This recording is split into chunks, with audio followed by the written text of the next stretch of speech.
Hi everyone. This will be my closing argument for the negative in our debate that healthcare workers should be required to undergo the flu vaccine.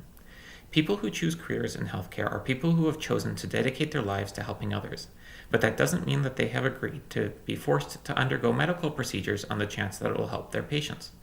Because of this, I argue that healthcare workers must not be required to have the flu vaccine. Imagine that as a condition of your employment, you were required to undergo a medical procedure that is thought to help, but its effectiveness was in question and changed year to year. That is essentially what we are debating here. My opponent has argued that though the evidence is not yet conclusive, we should still force healthcare workers everywhere to be immunized against the flu. My opponent's arguments ignore that the evidence is not yet conclusive and holds up studies in specific practice settings as evidence that immunizing all healthcare workers will improve patient mortality and morbidity. The problem is when the evidence is looked at its entirety, that is not that clear cut. A review of the evidence available actually found that there is no conclusive change to mortality or morbidity to patients over the age of 60 if their healthcare worker was or was not immunized against the flu. To me, this very clearly states that the evidence is not yet settled, and therefore we should not infringe on a person's right to make a decision about their own health and be forced to have something injected into their body. This argument also ignores that the flu vaccine is inconsistent in its effectiveness. One year it can be 70% effective, and the other year it can be 20% effective. Should we really be removing someone's freedoms and rights to self-determination for the chance that something will work maybe 20% of the time? Would it not be better to encourage healthcare workers to make an educated decision? Studies have shown, when done properly, education is actually very effective at improving immunization rates.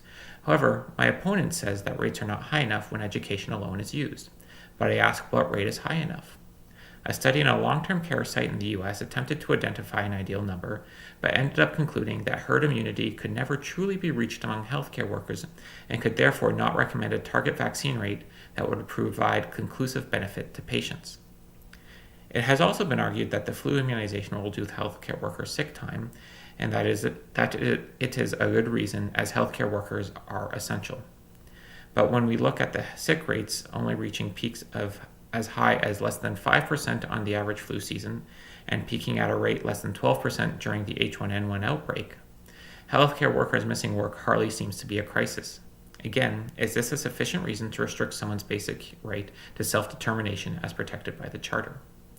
Given this, plus the fact that a number of American and Canadian jurisdictions have already ruled that these sorts of regulations are a violation of a healthcare worker's rights and freedoms, would it not be better to provide healthcare workers the evidence and rationale behind the flu vaccine and allow them to use their own judgment and decision-making abilities instead of forcing them to blindly follow a regulation?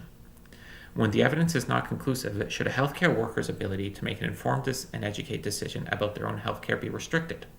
To me, the answer is very clearly no.